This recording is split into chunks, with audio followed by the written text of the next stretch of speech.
You ask Tiger to solve. This deals with linear equations with one unknown. The final result is r equals -2/3. Let's solve it step by step. Simplify the expression. Expand the parentheses. Group like terms. Simplify the arithmetic.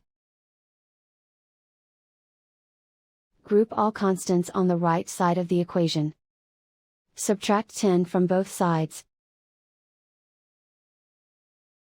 Simplify the arithmetic.